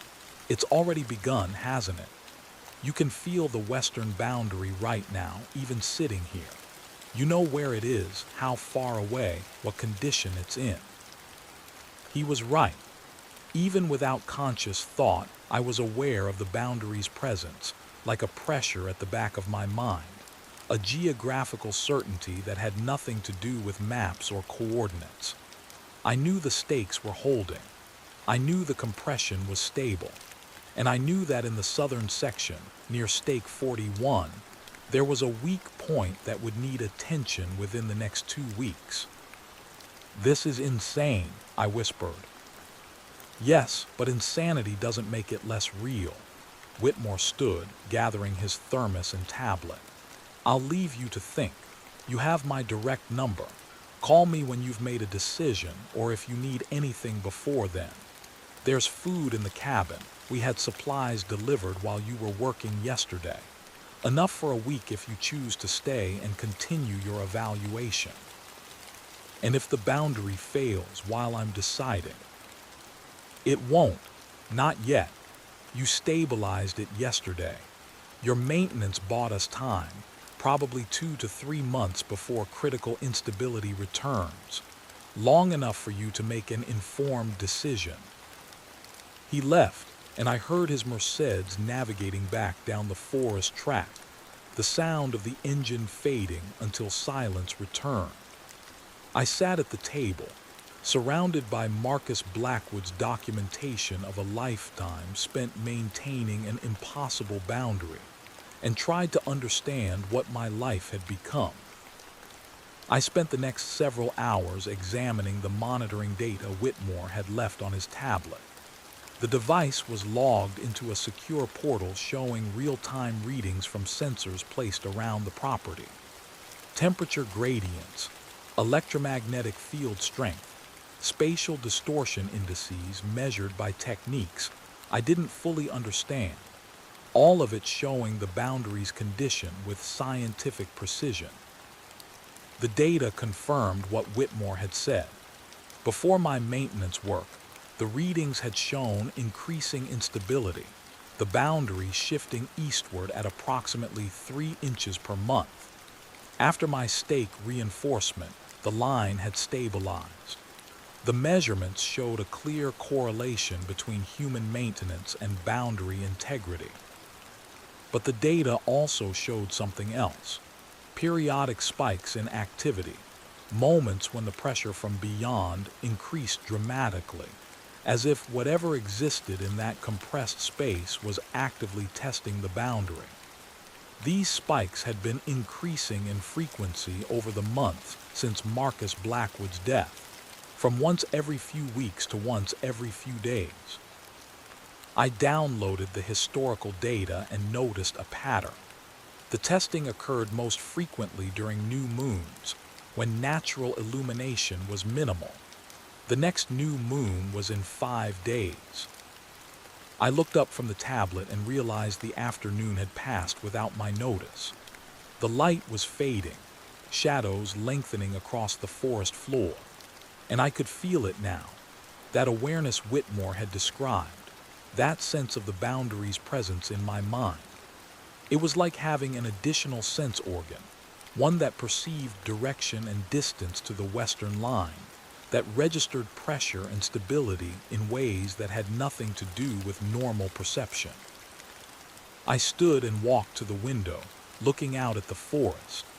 Somewhere out there, approximately 2 miles to the west, iron stakes driven by 3 generations of Blackwoods held back something that wanted desperately to break through into normal space. And now I was part of that structure, my maintenance work binding me to their century-long effort. The question was whether I could live with that binding, whether I could accept a life of monthly maintenance, of persistent awareness, of gradual transformation into something like Marcus Blackwood's echo, or whether I should refuse, walk away, and let whatever consequences follow. I thought about my daughter Emma, about the orthodontist bills and mortgage payments, and all the mundane concerns that had made Whitmore's initial offer attractive. How would I explain this to her? Sorry, honey, but I have to maintain an interdimensional boundary once a month or reality might collapse. She was 15, old enough to understand complex ideas, but young enough that the stability of her life depended on mine. And what about my career? I'd spent 15 years building a reputation for reliable, thorough work. How would clients react if I had to schedule around monthly trips to a remote property in Oregon? Would I lose business? Would the financial support Whitmore promised be sufficient to offset that loss? But those were practical concerns, and what I'd witnessed at the Stillwater property transcended practicality. The compressed forest, the impossible house, Marcus's echo, that tall figure learning to move in 3 dimensions, those were real, regardless of how they affected my career or finances. And if what Whitmore said was true, if the boundary's failure would propagate outward, consuming more and more of normal space, I couldn't let that happen, not because I was particularly heroic or self-sacrificing, but because the alternative was unthinkable. Whatever the Blackwood family had done in 1887, whatever boundary they'd established and maintained, it was necessary. The world beyond that line of iron stakes was beautiful and terrible and ordinary. Cities and forests, families and strangers, the entire complex web of human existence that deserved to continue without being compressed into 2-dimensional impossibility. That night, I made my decision, not because I wanted to, but because I understood that some responsibilities choose us rather than the other way around. The Blackwoods had understood that. They'd spent generations maintaining an impossible boundary because someone had to, because the work was necessary regardless of personal cost. But before I committed fully, I needed to understand what had happened in 1887. What had J.H. Blackwood done that required forgiveness? What had created the boundary in the first place? The next morning, I drove to Eugene and spent the day in the County Historical Society's archives. I was looking for any documentation related to the Stillwater Township area circa 1887, and I found more than I expected. The records showed that in the spring of 1887, a series of disappearances had occurred in and around Stillwater. Over the course of 3 months, 17 people vanished: men, women, children, entire families in some cases. Search parties found no bodies, no evidence of violence, no indication of where the missing had gone. They'd simply ceased to exist. Contemporary newspaper accounts described a community in panic. Some blamed indigenous groups, though local tribes denied any involvement, and their own populations were also experiencing unexplained disappearances. Others suggested wild animals, bandits, or some kind of epidemic that caused people to wander off and die in the forest. But a few accounts hinted at something stranger. A letter to the editor of the Eugene newspaper, dated April 15, 1887, described a wrongness in the air near Stillwater, a thickness to the light that makes distances uncertain and shapes strange. Another letter mentioned seeing the forest flatten, as if viewed through a lens that removed all depth, making the trees into painted backdrops. Then, in late April 1887, the disappearances stopped. Abruptly, completely. The community held a memorial service for the missing, and life slowly returned to normal, or as normal as life could be in a community that had lost nearly a quarter of its population to unexplained circumstances. But I found one more document, a deposition given to county officials by a surveyor named James Mitchell in June 1887. Mitchell described being hired by a group of concerned landowners, led by Jacob H. Blackwood, to conduct certain measurements and establish certain boundaries in the affected region. The deposition was maddeningly vague about what those measurements and boundaries entailed, but Mitchell noted that the work had required materials of specific composition, primarily pure iron, placed at precise intervals according to calculations provided by Mr. Blackwood. He also stated that the work had been successful in its intended purpose, but that he would not wish to repeat the experience, nor to discuss the things observed during the process. Jacob H. Blackwood, J.H. Blackwood, Marcus's grandfather.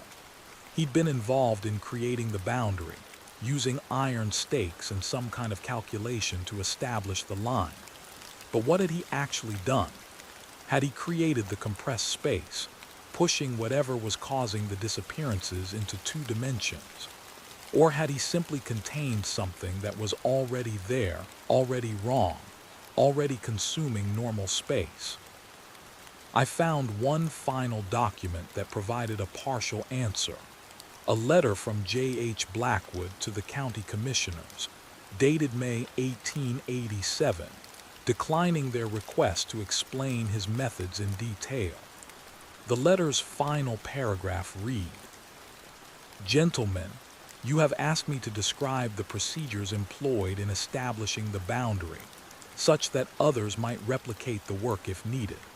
I must respectfully refuse. The knowledge required for such work is dangerous, and the cost of employing it is high. 17 souls were lost before we understood the nature of the threat. 7 more were lost during the establishment of the boundary. Good people who volunteered to assist in the work, who stood at the line when the compression occurred, who were caught between normal space and the flattening effect. I carry their deaths on my conscience, as I must carry the responsibility for maintaining the boundary they died to create. My sons will carry it after me, and their sons after them, unto whatever generation finally sees this land return to normalcy. This is our burden, our penance, our duty. No one else should bear it. 7 people caught in the compression when the boundary was established. 17 more lost before the Blackwoods understood what they were dealing with. 24 deaths to create a containment structure that had held for over a century, maintained by generations of Blackwoods who'd accepted that burden as their inheritance. And now that inheritance was being offered to me. I returned to the Stillwater property that evening, driving the familiar forest track as daylight faded. The cabin felt different now, not threatening exactly, but weighted with purpose, with the accumulated attention of everyone who'd stayed here before me. I could feel the boundary's presence more strongly now, that geographical awareness expanding as my connection to the place deepened. I called Gerald Whitmore and told him I needed to see the full extent of the boundary, to walk the entire line and understand exactly what I'd be maintaining. He agreed to meet me the following morning with additional equipment and personnel who could assist with a comprehensive survey.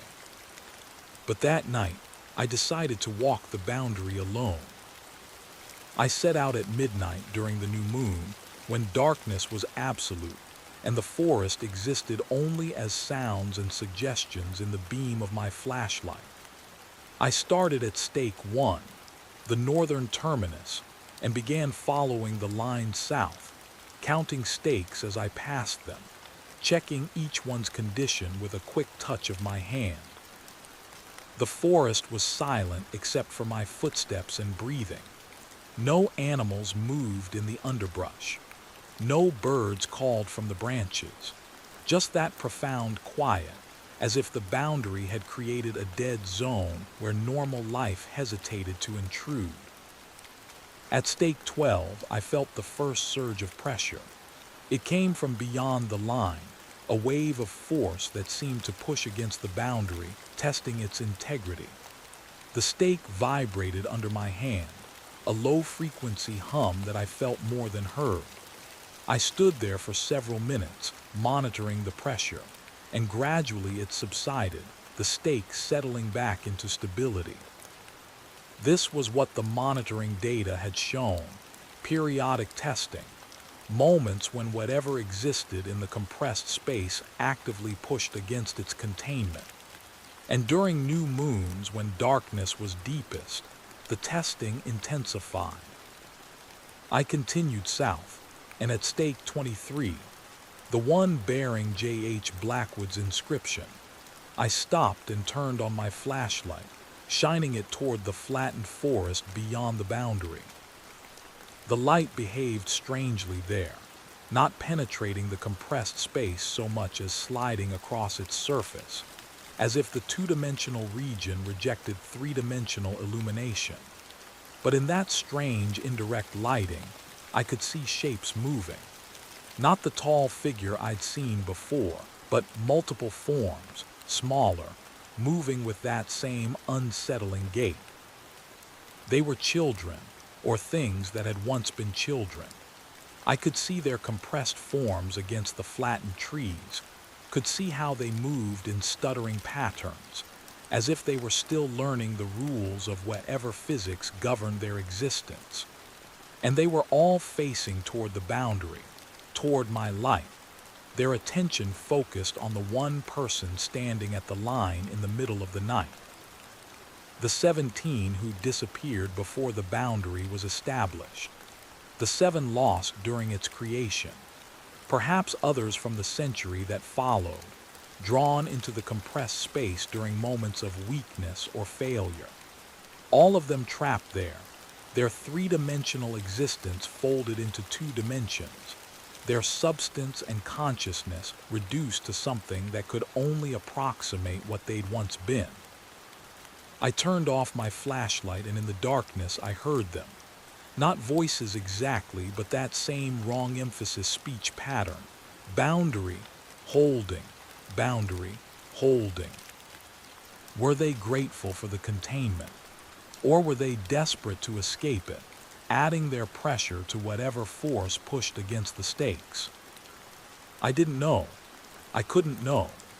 But I understood now why J.H. Blackwood had asked for forgiveness, why Marcus had maintained the line for 57 years despite knowing it was killing him, why this boundary demanded human attention and human sacrifice.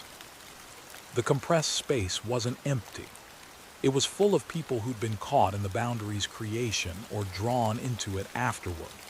Their existence transformed into something that existed between presence and absence, between dimension and void.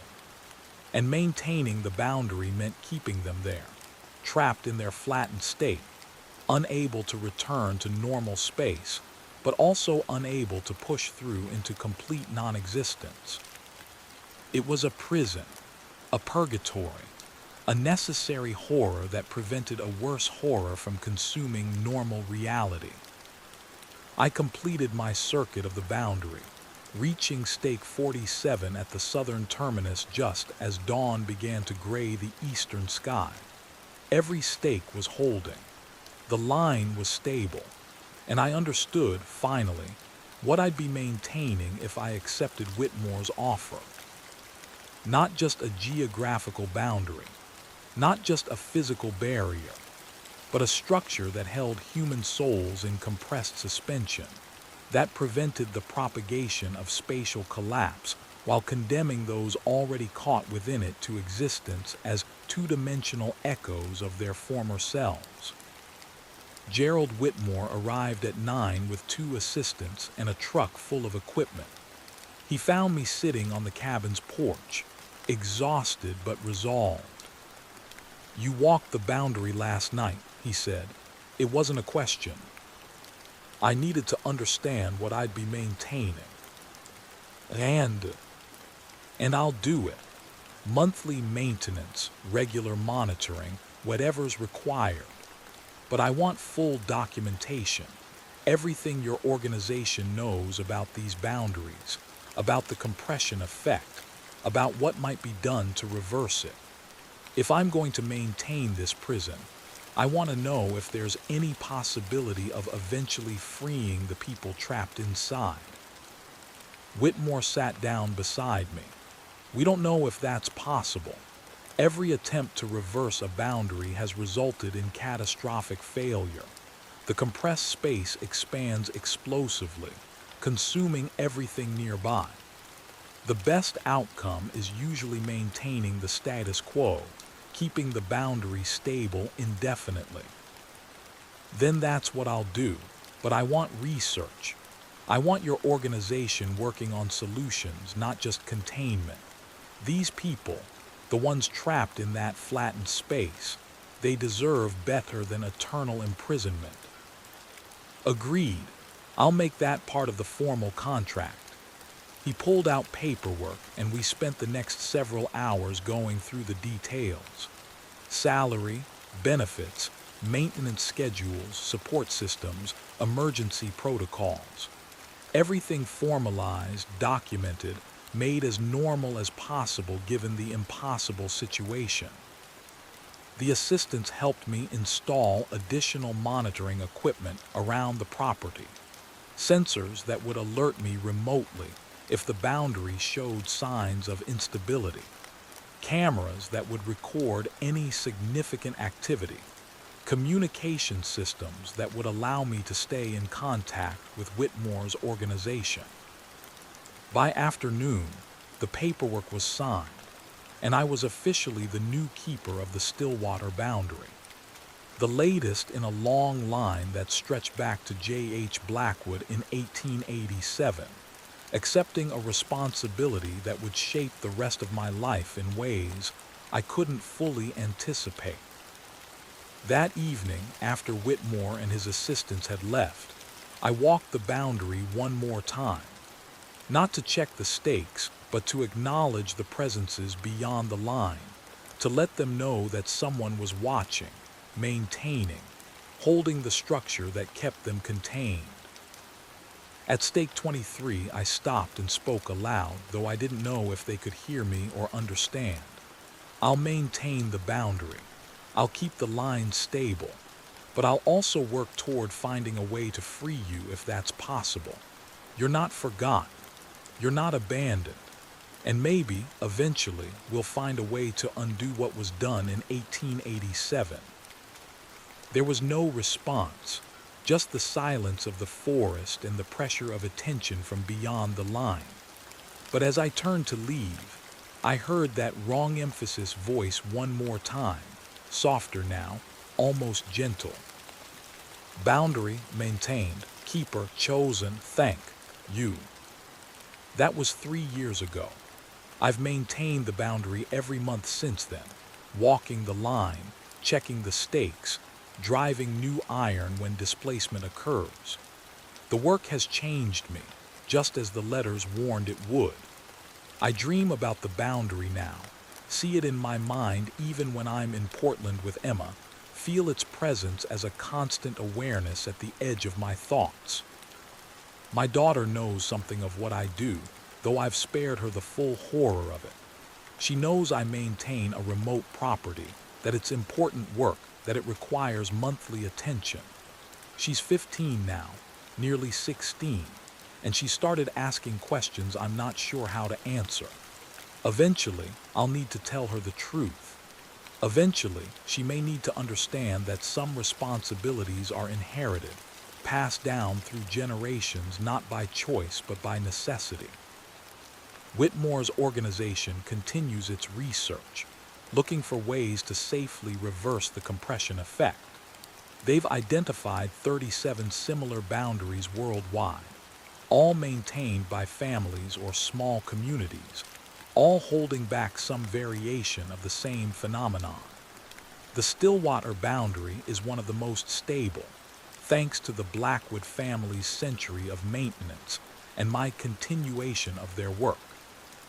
But the pressure continues to increase. The monitoring data shows it clearly. Whatever exists in that compressed space is learning, adapting, testing the boundary with increasing sophistication. The tall figure I saw during my first visits has been joined by others. They gather at the line during new moons, watching, waiting, preparing for the moment when the boundary might fail. I've strengthened the stakes, added supplemental markers, done everything I can to reinforce the line.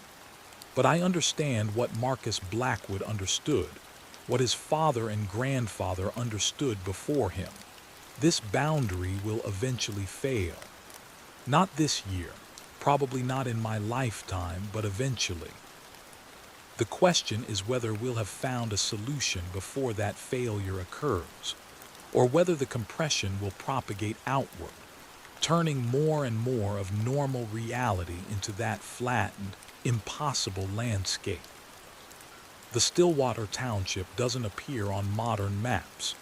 The house is still half ruined, half absent, sitting at the boundary between what is and what might be. And I walk that boundary every month, maintaining the line that J.H. Blackwood established in 1887, continuing the work that has claimed the lives and identities of everyone who's performed it. Some land shouldn't be owned, some boundaries shouldn't exist, and some responsibilities shouldn't pass from generation to generation like an inheritance of damnation. But they do, they must, because the alternative is unthinkable and someone has to hold the line. I'm Dr. Miriam Castellanos, and I'm the keeper of the Stillwater boundary. The stakes hold for now. The line is maintained, and somewhere in that compressed forest, 17 lost souls and 7 sacrificed volunteers wait in their flattened existence, hoping that eventually someone will find a way to bring them home. The boundary doesn't forgive, the land doesn't forget, and I know that somewhere it's waiting, patient in its wrongness, pressing against the iron stakes with steady, relentless force. But for now, the line holds, and I'll keep walking it month after month, year after year, for as long as I'm able. Because that's the price, that's the duty, and that's what the boundary demands.